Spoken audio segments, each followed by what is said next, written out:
Okay, so we're going to talk about different types of management. Bless you.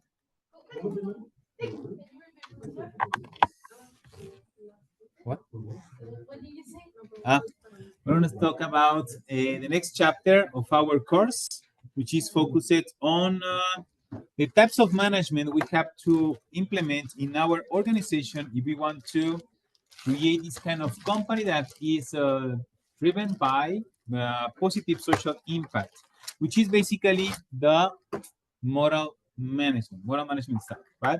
So please do not forget that we, up to this moment, we have been discussing about how relevant it is for us to create and maintain a competitive position by identifying a social issue that we can solve, and at the process of solving that specific social issue, we can make a good profit out of it, right? So it's important for us to remember this. Why? Because this process will leave us in the possibility of creating a competitive organization based on using morals and principles as one of the ways for us to create and maintain a competitive position.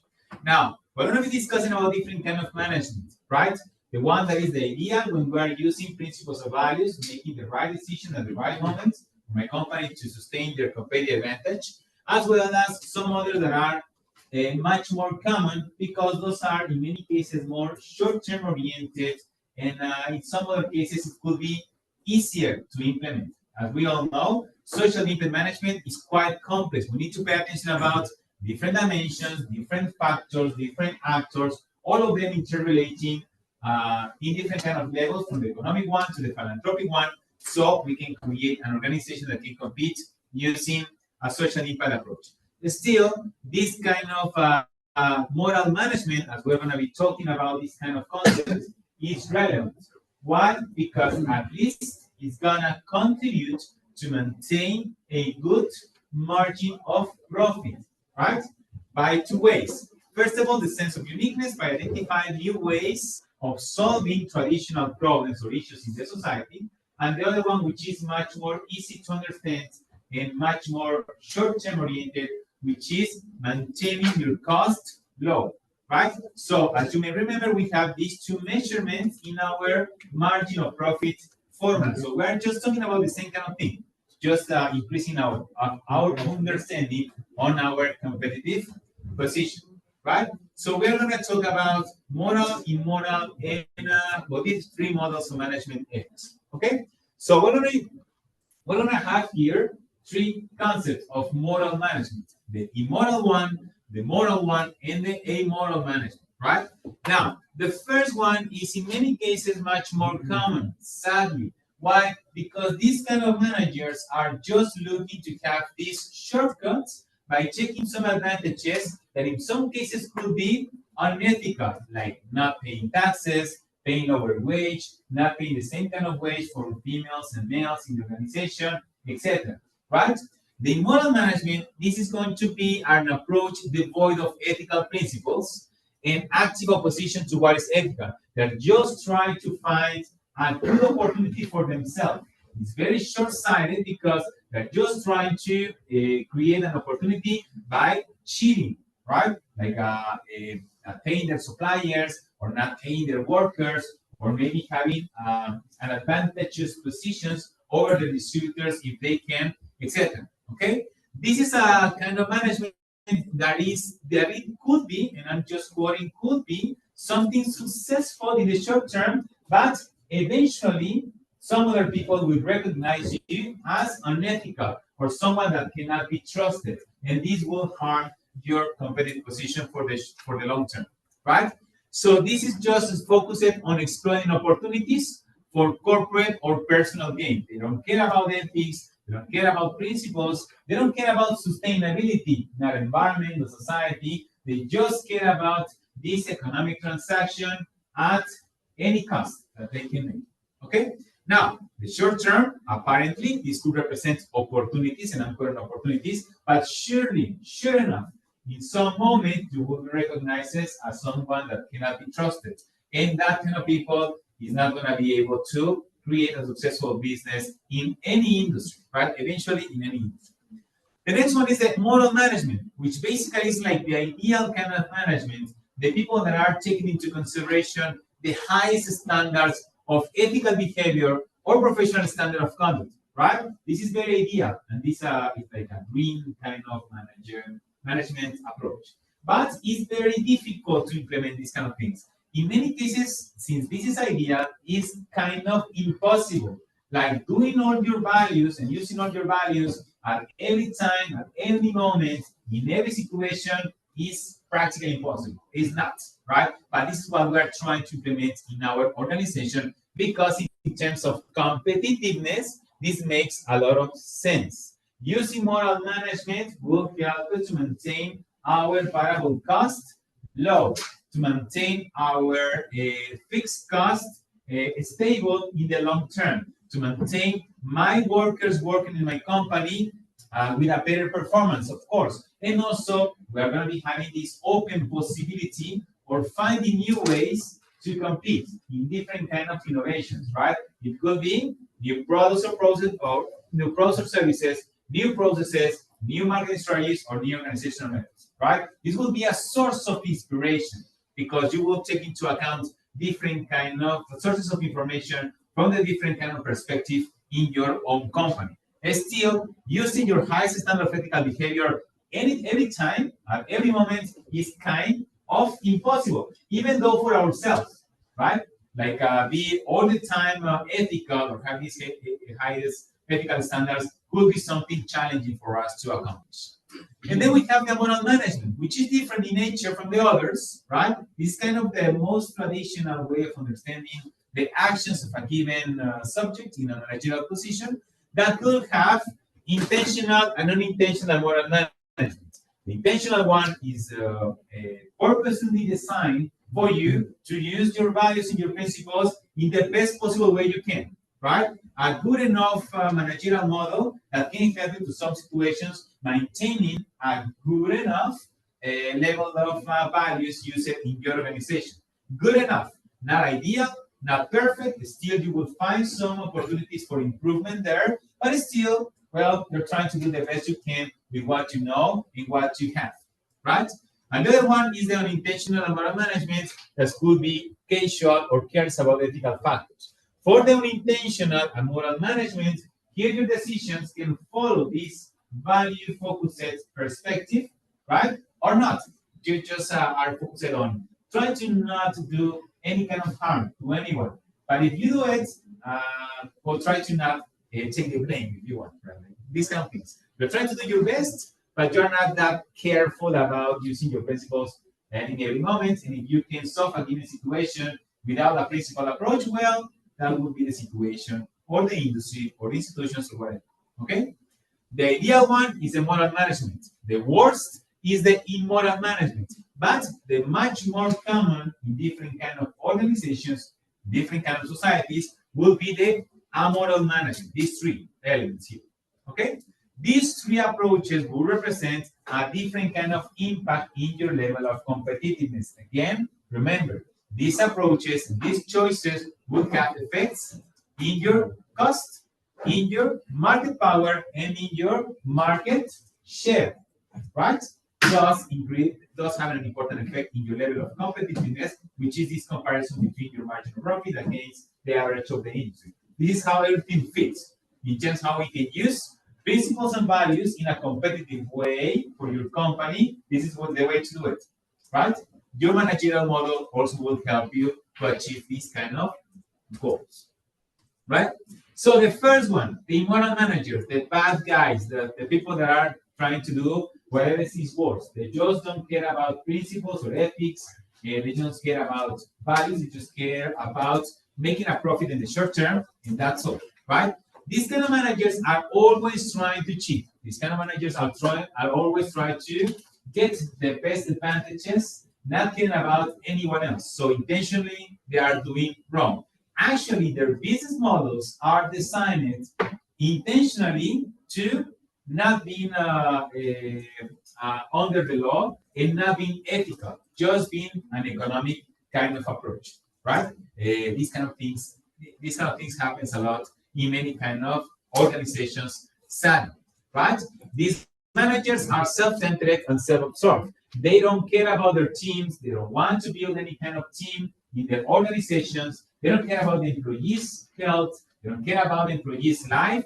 In many cases, they say, okay, you have to work here 12 hours per day from 6 days a week, etc. But they don't care about anything else. They just care about the economic approach of the organization. They actively oppose what is right, fair, or just. They are putting all of their efforts, and this is very funny, actually. They are putting all of their efforts and talent and ideas and creativity and knowledge to cheat. Like, okay, you can put the same kind of effort to try to do something right? But still, they are just trying to avoid the law, avoid the ethics, trying to get the highest possible advantage, not caring about anything else, right? These managers are not competitive. Why? Because they exhibit no concerns for stakeholders. They don't care about the government. They don't care about the suppliers. They don't care about the competitors. And this is why they are not competitive. Their margin of profit are not going to be at any moment at the same of the average of the industry. Because not concerning for stakeholders and not following a business model that is economic, ethical, and legal, at least, right, will cut you some important opportunities for your companies. If you wanna have, for instance, access to some support from the government in terms of funding your business idea, right? Even though you have to ask for a credit or something like that, to ask for a loan, right? You can do it only if your company is economically profitable and also legally established. If you don't have the legal established status in your company, it's going to be impossible for you to get an important business loan, not for the credit institutions, not for the government also. So this will limit your opportunities for investment, as well as it will limit your opportunities to get some support for your business ideas, right? So this is why these guys are not competitive, okay? They could be profitable, but not competitive, yeah. And these guys are important. Well, in some companies you can find these kind of people, but they're not going to be there for many time in the organization because they hurt the supplier, the customer, employees, and the company itself. So once you identify this kind of people, then you have to really get rid of it. Yeah. All the time. This happens all the time. Yeah. I have 3 questions. So I don't get the aspect of them avoiding law, since one thing is being immoral and then another thing is being like illegal. And for them to be a functioning and profitable company, which you still are, regardless of being moral or immoral, well, at the end of the day, they are profitable and they can't really go, because, okay, like I get the immoral part of where you as a company can provide the salaries, saying, okay, you're getting paid less, you're getting paid more, whatever, and that's the moral aspect, but it's not illegal for your company to maybe pay more as long as it's not under the required wage by the the minimum wage. Maybe you are paying the minimum wage, but if you are not paying your taxes, in some time you're going to be having some problem. But then that's illegal, no? Not paying taxes. Yes. But then that's illegal, not immoral. So your question is about the immoral manager? Okay. Yes. Like that slight difference where you become or turn from immoral to illegal, because you can still be an immoral profiting company, but when you're illegal, then that's different, no? Yeah, it is different. It's a different approach. Still, these kind of managers are always trying to get the best possible profit, not caring about law. So if they can do it right without following the law, they're going to do it. If they are not if that is not a possibility, well, they just have to follow the law, right? But they are just looking an opportunity to cheat. That is why they are trying to use their talents and their creativity and their knowledge to cheat. That's all. Okay. So yeah. Any other question? Right? So this you have to get rid of these guys at the moment that you identify them, because an ethics course probably would not help them at all. And this will, in a certain moment, will harm your competitive status, your level of competition. Okay? So what kind of example we can see here, right? Stealing petty cash, cheating on expense reports, taking credit for another accomplishment, lying on time sheets, among some others, right? at least we can see here some of these immoral activities that is going to harm your level of competitiveness. Why? For instance, if the managers are stealing petty cash, how does that is going to be translated in your level of competitiveness? How does that contribute to harm your level of competitiveness? If they are stealing petty cash. Again, the first thing for us to answer the question is, what is competitiveness? Is an organization that has the same what? Marginal profit compared to the industry, right? So what does that have to do with this? Stealing petty cash. Decreases marginal profit. How?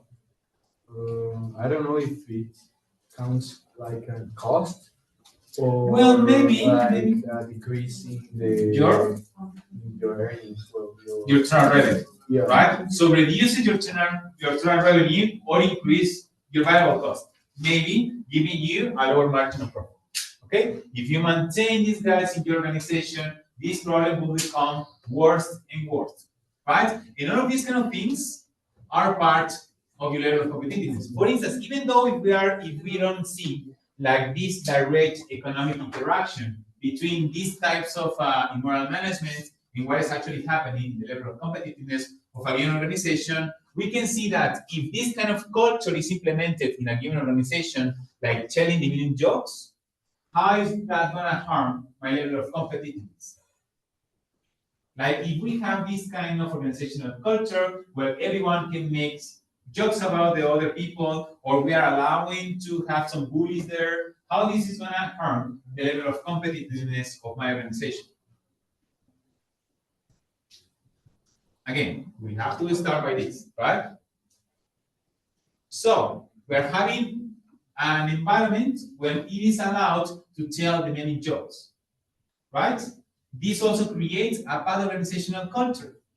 So people are not happy about it.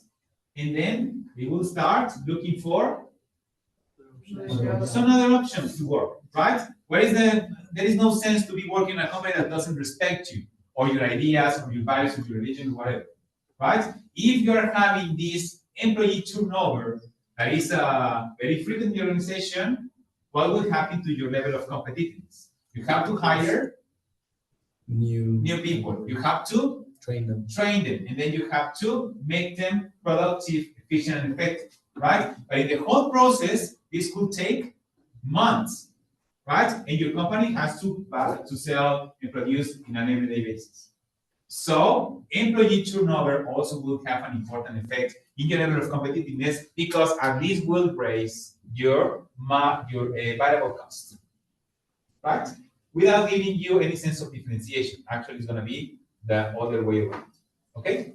Now, it is also really important for me to tell you guys, for you to find the practical and useful basis of the social impact management concept, you need to relate these kind of ideas to this kind of reality, right? Because it actually makes a lot of sense to think about trying to avoid these kind of situations happening in the organization, and what are the results that you are presenting to the stockholder of the company, or for yourself if you are the owner of the organization, right? You want to avoid these kind of things, because this also will have an important effect in your level of competitiveness.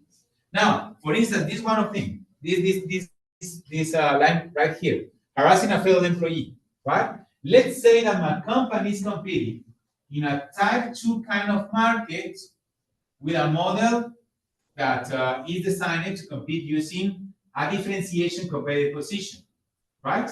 The talent in that kind of market structure with this kind of competitive position takes a lot of value in terms of the talent of your employees. Like a good coder, a good designer, a good professor in some cases, like a good lawyer, you have this kind of organization, etc. If these employees goes away, right, replacing those people that are contributing with specialized knowledge is going to be really difficult.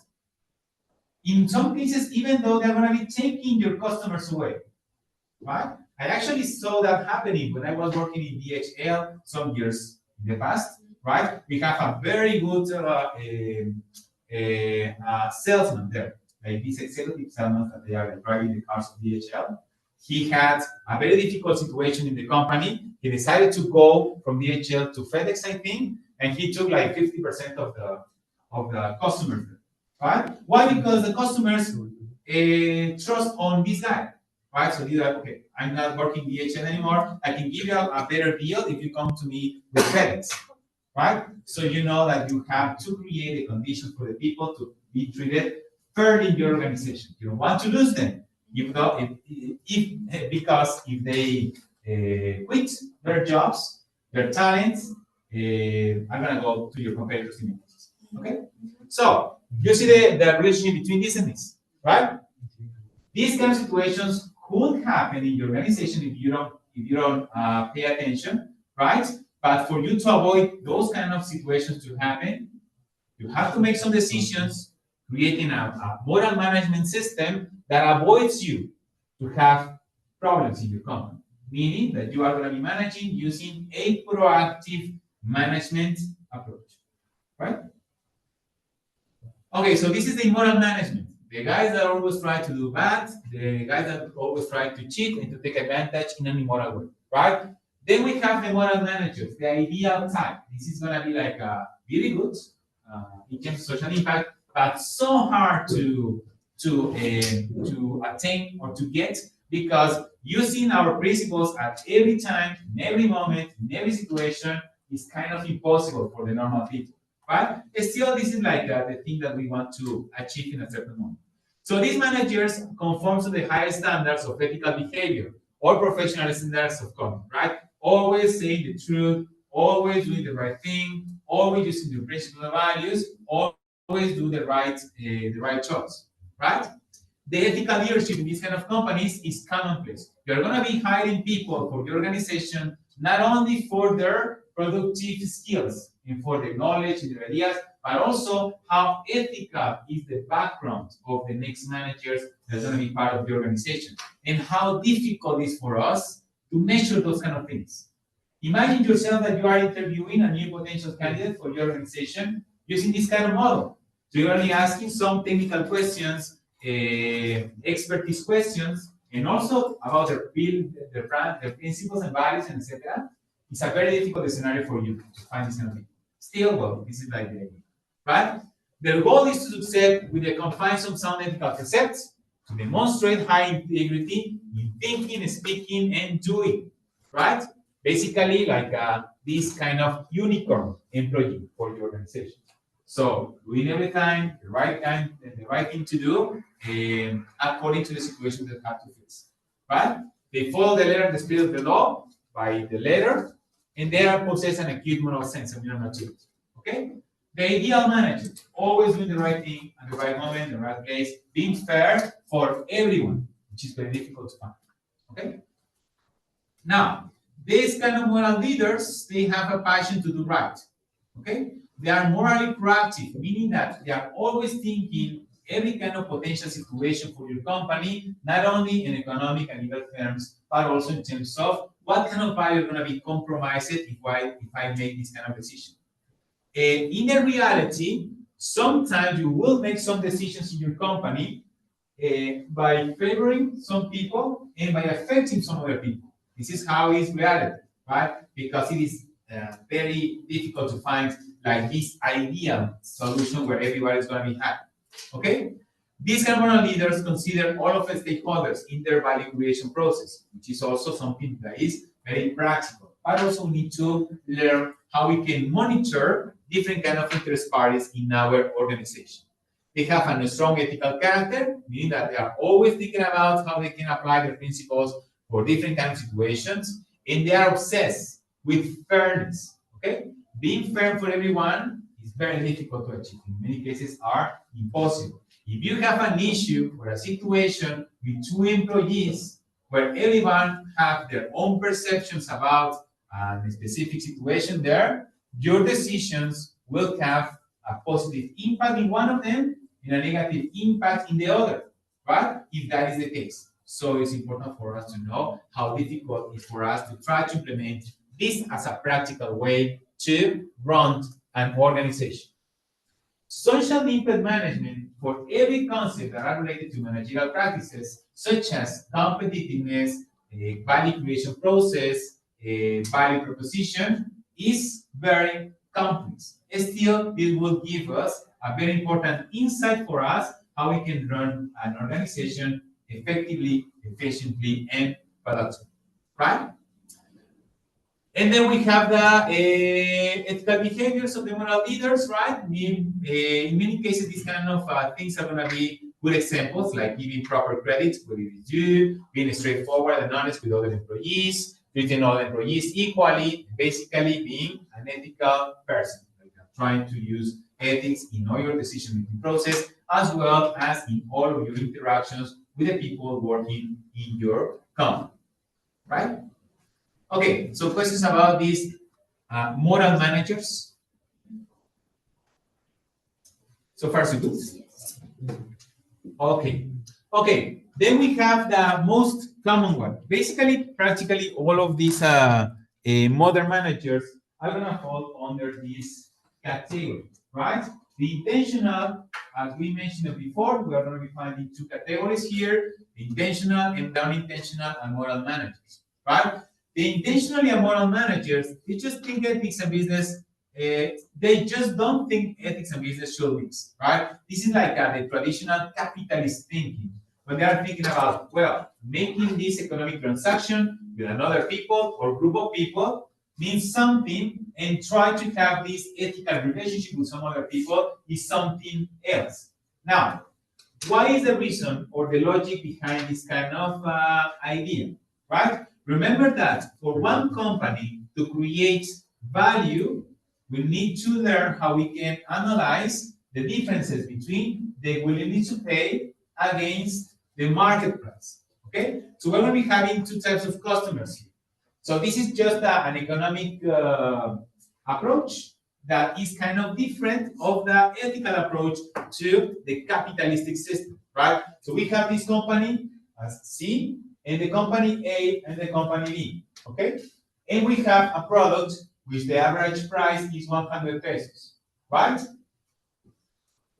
For this kind of customer, they're going to be having a specific situation or socioeconomic situation when they have a good economic standing. So they are able to pay an extra price if they want, right? For this one and this one, okay? Now, when they have an interaction with my company and they hear about the features and they hear about the characteristics of my products, when I'm selling them, the value I'm creating and communicating them, the value I'm creating, maybe I'm going to be in the position of charging this guy or this person 250 pesos, right? Maybe the other one knows better about the average of prices of these kind of products in the market, and they will ask for 100 pesos also, right? This guy is going to be happy because we are selling them their value, not just the characteristics of the product. And he's also going to be happy because he made a good deal, right? Now, this in terms of economics and capitalism makes sense. But in terms of ethics, do you think this situation is ethical or not? We're talking about the same kind of products, but we are able to have a good salesman that can sell this product into this price, creating value for this customer, and only selling for this product at this price for this other person that is much more informed, right? So this economically makes sense, but what about ethically? Do you think this situation makes sense or not? This person is happy, even though they shouldn't know better, right? And this also is very happy because this guy knows better, okay? So everyone is happy. I'm happy because I'm making a good profit. This guy is happy because he's buying a product that they want to buy. And this also is happy because he's making a good deal. Everyone is happy. What is the ethics part there? Or do you think it is ethical and economically feasible or not? This happens a lot. If you go to China sometimes, you go like to these street markets, you can bargain practically everything. Only food is not able to bargain, right? And you can find this kind of situation. Some people will buy those products in a higher price as well, right? So, this is an ethical yes or no? Yes. Why? Because you're selling the same product at different prices. Mhm. And for example, if you have a customer A, you can sell it for 100 pesos or $100, and he probably is gonna buy it instead of 1, 2. Or you're gonna create a more loyal customer. Yeah, but the willingness to pay of this guy is 215. So you're creating value for this person. That's why he's buying this person for you, for this product for you, right? And the willingness to pay for this guy is just 100 pesos. I think it actually matters is you're selling. Yeah, you're selling, If he's willing to pay that, that's his problem. right? You are still creating value. So this is the idea of trying to think about ethics and business in terms of mixing.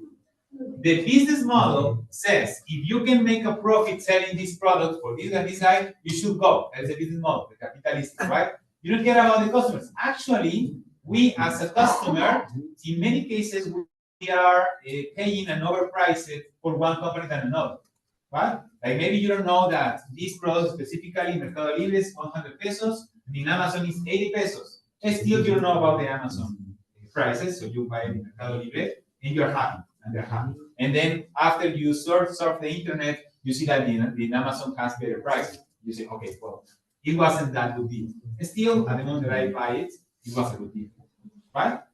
These kind of ideas are the basis for people to say that this kind of approach in terms of ethics and business is reasonable, right? We cannot mix ethics and business because we have this kind of reality here. This is maybe unethical, maybe, or not, depending on your perspective, but still, in economics, it makes sense because you are creating value for everyone. This is happy, and of course, I'm happy because I'm selling these two products. Questions about this? No? So far, so good. Okay, and then this kind of managers consider that business and ethics exist in separate steps because the thing that I'm just also the companies having a different kind of interactions with society when we are facing criticisms because of this potential reality, right? Maybe everyone is happy in the first moment, but after the society knows about this, they will try to, or they will criticize the actions of this company and try to favor the action of this company, right? Making this organization much more successful. And this is why the moral managers, intentional moral managers, is a vanishing breed, right? The other ones are the unintentional moral management. They don't consider the ethical dimension of the decision-making process. They don't avoid ethics when they understand the ethical situation when they are trying to do business, right? But still, they just don't consider it. They try to do their best according to their cultures, their values, and their principles, but they are not intentionally trying to use principles all the time, right? They don't think ethically, right? They are not just thinking, is this ethics? They just think about, is this profitable? And I'm selling something good for the market. Is this guy happy? Is this guy happy? Everyone's happy. So it's a good business for everyone, right? These people have no ethics buts, and they are well-intentioned, but morally cautious and unconscious. Okay? So they are well-intended. They're producing something of quality. This is my approach to capitalism. Making sure that the product actually is worth something, right? That it covers all the needs and expectations of the customers. And still, if I have this situation makes sense for my company, right? You're selling this, I don't know, this product in Mexico, which is a handicraft in Mexico, in 100 pesos. Then you want to open the market of the United States because you can take this and sell them in a higher price. And it still makes sense, and it still is ethical and legal, right? The avocados here in Mexico have a price, and the avocados in California have a very different price. Still, those are ethical because the product in California is creating consumer service. Okay, so this is why this is like the more typical kind of managers. Actually, most of us is gonna fall into that category. Okay. Those argumentation and the ethical gears are neutral, right? If I don't have any kind of situation or problem with any other stakeholder, that means I'm doing good. Not thinking about some other principles rather than creating consumer surplus or stakeholder surplus in this economic transaction. Questions about this? Okay, so what kind of interaction we can have between the ethical, the economic, and the legal responsibility for a manager to become unintentionally amoral, which is going to be like the most common one, or maybe you're trying to become a moral manager, which is very complex, but maybe you have to, well, you have a better idea how to do it. Okay, for this one, we're talking about 3 areas of responsibility when we're trying to combine the profitability in your economic responsibility, your legal responsibility, and the ethical responsibility for you to have an actual moral management process in your organization. Okay, and basically this is just like a summary about what we are discussing in this chapter. Okay, so we have these 3 managerial models, right? The first one is the immoral management. Okay, the immoral managers, they don't care about the stakeholder, and they are just caring about themselves. The management is self-absorbed, right? Not even useful, and this one is only focused on accepting profit maximization model, but actually it's very difficult for them to achieve this kind of things because bad reputation also is bad for business. It's not, if not in the short term, in the long term, we will face the consequences of your immoral actions, if that is your case, right? The moral management, which accept the stakeholder theory, right? Meaning what? That they identify their stakeholder, that they care about their concerns and needs and expectations of the stakeholders. They try to engage them in the production process, if that is something feasible for them, and they try to create and maintain a competitive position by using this kind of a stakeholder management process, right? Because of this is the instrumental view of the stakeholder theory, right? The instrumental view of the stakeholder theory is related in the fundamentals of the descriptive economics, right? The positive economics approach is basically focused on the instrumental view of the stakeholder theory, right?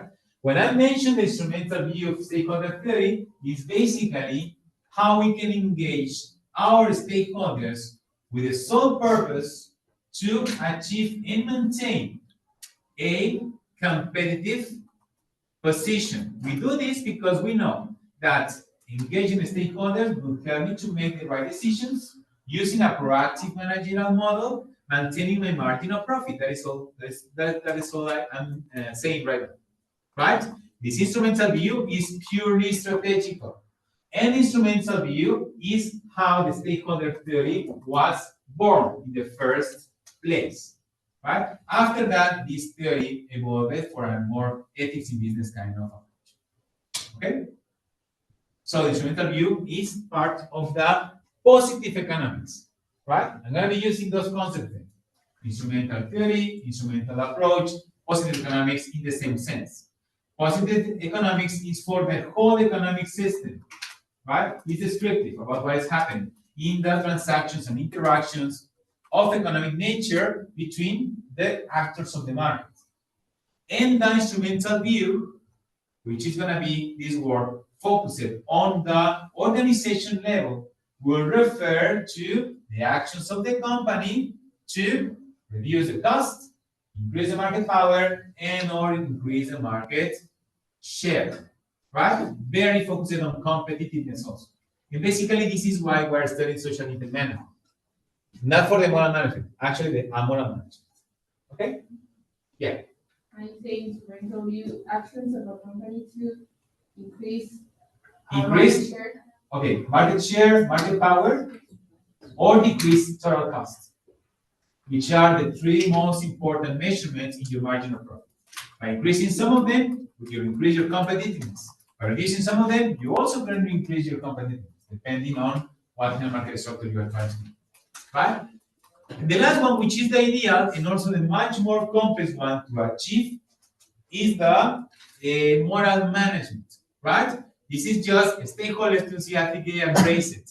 A very wider view that try to take into account the most amount of the stakeholders included in their value creation process. They're always paying attention about what the society is thinking, what the media is thinking, what the government has, what the community are looking for in your interaction with them, what the environment needs for your company, what your employees need to have a good place to work, what your manager needs to make a good decision-making process, what your owners need, these stockholders, to make the highest possible margin of profit for them, right? The best possible scenario for them to try to create this managerial model something as a successful model, right? So, as you may see, this is like the ideal one, but it's very complex to achieve. How do we know that?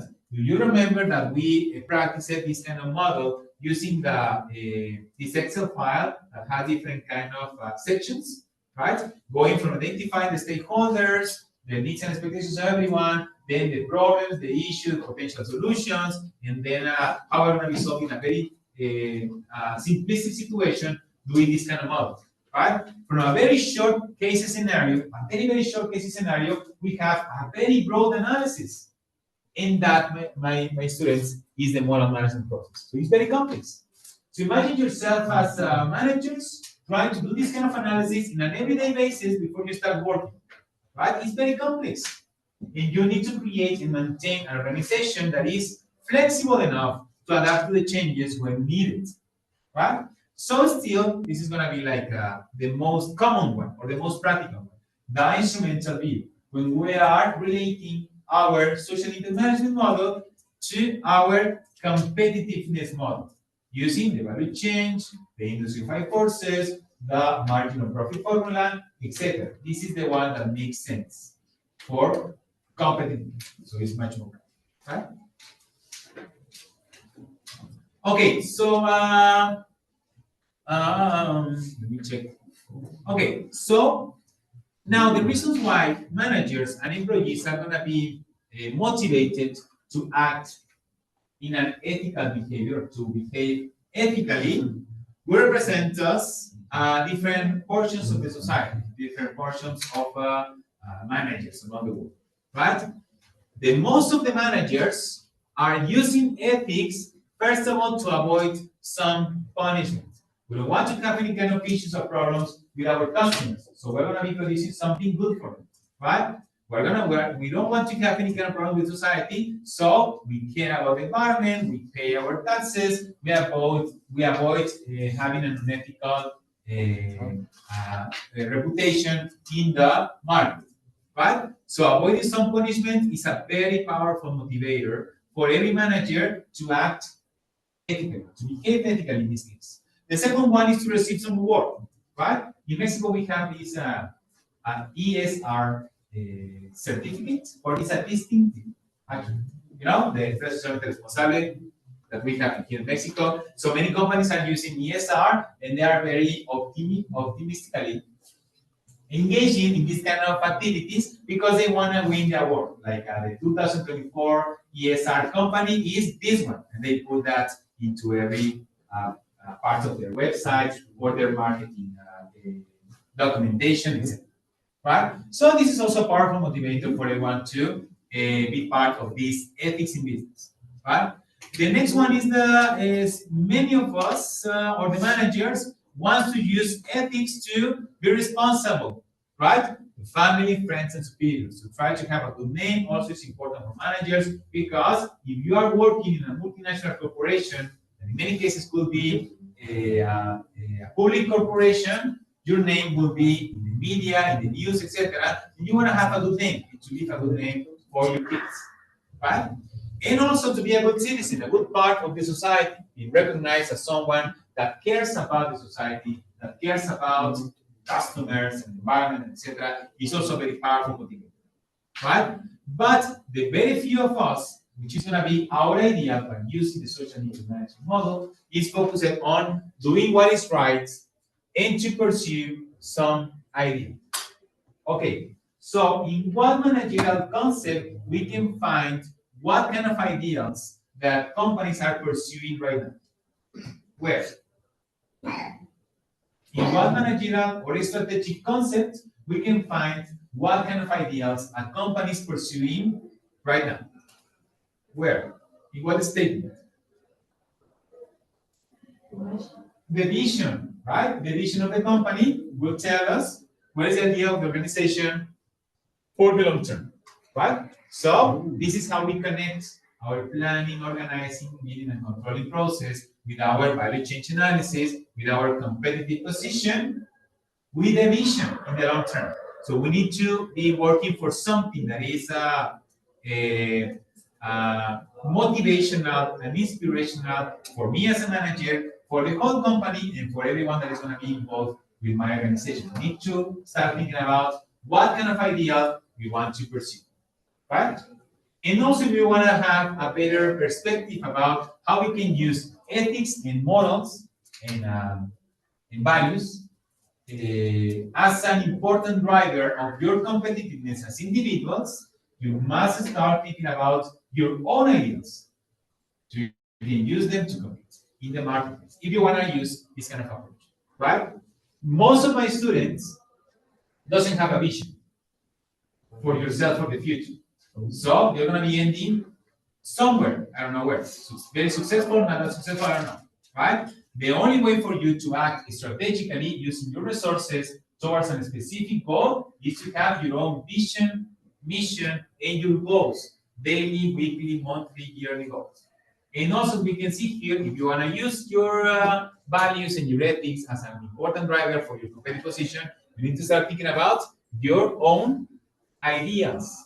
Right? This is my idea as a professional. I want to change the world in a positive way. By doing this and this and this and this. And then you have a specific goal that you can pursue. And then you have to use all of your resources toward that specific goal because that goal means something bigger for you than your actions today. And yeah, I think that will be it for this chapter. Questions, comments? No? Yeah, it's a very short chapter actually. So we have like 20 minutes left. We can talk about it.